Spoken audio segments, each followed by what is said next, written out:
Allah jadikan kita sejuk pada malam hari ini, Allah pun akan bahagiakan kelak nanti kita di dalam surganya Allah Ta'ala. Kita kumpul bersama-sama dengan penuh kebahagiaan. Amin Allahumma amin. Nabi Muhammad sallallahu alaihi wasallam adalah manusia yang menginginkan kita selamat, sehingga mendidik manusia-manusia, mendidik umat-umatnya untuk menjadi hamba-hamba yang bersyukur kepada Allah Ta'ala. Kita sering dengar kalimat syukur, tapi tahu tidak maknanya bagaimana kita bersyukur kepada Allah Subhanahu wa Ta'ala. Kalau secara lisan kita ucapkan Alhamdulillah, tapi Alhamdulillah pun tingkatannya berbeda-beda. Ada orang mengucapkan Alhamdulillah dengan khusyuk dari hati, ada orang mengucapkan Alhamdulillah hanya di lisan. Contoh orang mengucapkan syukur Alhamdulillah dari hati. Ini saya mau cerita, kalau ada orang punya utang 10 juta, sedangkan pada malam hari ini tidak punya duit sama sekali. Tadi sore orang yang nagih datang, nagih berkali-kali tidak pernah kita bisa bayar. Akhirnya kita diancam oleh orang itu. Kalau ibu tidak bisa bayar utang besok jam 8 pagi, mau saya laporkan. Atau mungkin bawa jagoan, bawa preman. Kalau sampai tidak bayar, diancam dengan keras. Akhirnya ibu ikhtiar pada malam hari ini, dari sore ikhtiar cari uang, cari pinjaman, tidak dapat-dapat. Sampai jam 12 malam seperti ini, ibu masih belum dapat juga. Gelisah tidak kira-kira? Hatinya gelisah, hatinya tidak tenang, sampai tidur pun tidak bisa.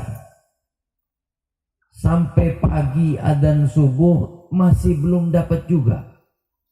Usai sholat subuh dia keliling muter-muter ke sana kemari, tetap tidak dapat juga. Akhirnya kelelahan, sekitar jam 7:30 pagi sudah kelelahan, kecapean, malam tidak tidur, cari uang tidak dapat, cari pinjaman tidak dapat. 7:30 duduk kecapean di dalam rumah. Tahu-tahu ada yang gedor-gedor pintu kencang. Dok, dok, dok. Assalamualaikum. Kaget nggak kira-kira? Ya Allah, nih orang nggak bisa yang ngasih kesempatan saya istirahat walaupun setengah jam. Katanya jam 8, sekarang jam 7:30 udah datang. Hatinya tuh aduh, udah gelisah banget hatinya. Hatinya nggak tenang, dengan penuh ketakutan. Ternyata giliran dibuka pintunya bukan orang yang nagih. Ternyata ada orang datang, Bu, Assalamualaikum. Saya datang ke sini punya maksud dan punya tujuan, Bu. Saya dulu punya nadar, kalau anak saya diterima di kedokteran, saya nadar mau ngeluarkan uang 10 juta buat sodako. Lah sekarang uang 10 juta ini saya sodakohkan buat bayar nadar saya kepada ibu. Kira-kira ibu terima duit rasanya bagaimana kira-kira? Kira-kira kalau ngucapin Alhamdulillah gimana ekspresinya ngucapin Alhamdulillahnya? Alhamdulillah, ya Allah, bisa sampai nangis-nangis terima Alhamdulillahnya, betul nggak? Begitu pula yang namanya kita mengucapkan Alhamdulillah kepada Allah Ta'ala, yaitu as-sana'u bil lisan ala jamilil ikhtiyar ma'a jihadit ta'zim. Jadi kita mengucapkan Alhamdulillah kepada Allah benar-benar dari hati. Ya Allah, begitu banyak kenikmatan yang Allah berikan kepada kita. Dari hati kita ungkapkan dengan penuh keagungan kepada Allah, sehingga mulut kita mengucapkan kalimat Alhamdulillah. Jadi bukan cuma Alhamdulillah, Alhamdulillah, Alhamdulillah, Alhamdulillah, Alhamdulillah, Alhamdulillah. Bukan begitu saja. Dari hati kita mengagungkan Allah Subhanahu wa ta'ala, memuji Allah Subhanahu wa ta'ala. Ini yang diharapkan di dalam kita bersyukur kepada Allah Subhanahu wa ta'ala. Ibu hidup di dunia, bapak hidup di dunia, itu pasti butuh darah yang ada di tubuh kita. Tapi darah itu tidak bisa tercipta kecuali adanya makanan asupan gizi yang masuk ke dalam tubuh kita. Ini saya walaupun tengah malam saya ajak ibu dan bapak untuk berpikir sedikit. Ketika manusia hidup di dunia ini butuh darah, maka butuh makanan. Akan tetapi makanan yang masuk ke tubuh kita tidak bisa masuk begitu saja.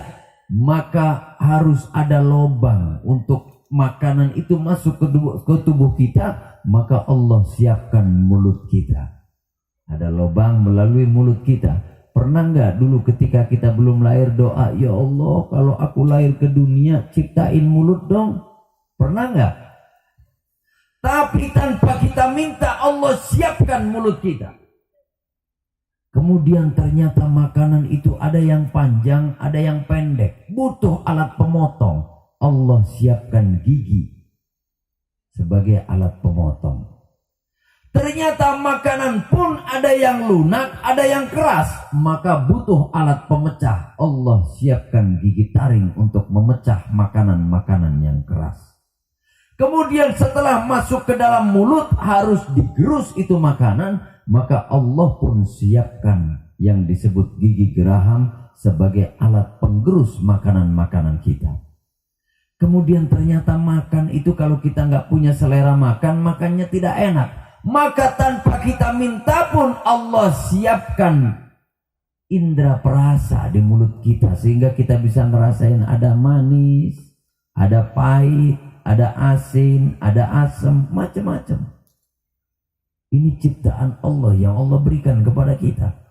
Kemudian setelah itu tidak cukup dengan seperti itu. Lidah pun fungsinya untuk menggeserkan makanan ke kanan, ke kiri, ke depan, ke belakang, ke atas, ke bawah. Kemudian Allah ciptakan rahang. Rahang ini bisa belok kanan, bisa ke kanan, bisa ke kiri, bisa ke depan, bisa ke belakang. Muter ke atas ke kiri, muter ke atas ke kanan, bisa semuanya ini. Ini Allah ciptakan mesin alat super canggih di diri kita. Kemudian setelah makanan itu digerus di mulut, dikirim oleh mulut ini ke dalam perut kita. Melewati tenggorokan. Di dalam tenggorokan itu ada dua lubang, satu buat bernafas, satu buat makanan lewat. Kemudian makanan masuk ke dalam tubuh kita. Di situ ada yang namanya kalau di kedokteran namanya sphincter. Jadi kayak kelek itu di atas lambung. Makanan kalau masuk keleknya ngebuka, nutup, buka, nutup. Makanya orang kalau makan terus habis itu nungging, nggak langsung tumpah makanan itu. Tapi coba kalau nggak ada keleknya itu tadi, nanti makanan bisa keluar lagi. Ini tanpa kita minta, Allah ciptakan itu semua di tubuh kita. Kemudian makanan yang masuk di tubuh kita butuh dihancurkan, harus hancur. Maka Allah siapkan. Ibu tahu yang disiapkan sama Allah apa? Kalau buat ngancurin masakan, ngancurin makanan, ngancurin daging, ngancurin tulang, ibu-ibu pakainya apa? Di apa tuh tulang biar hancur, dibikin pakai apa? Di presto.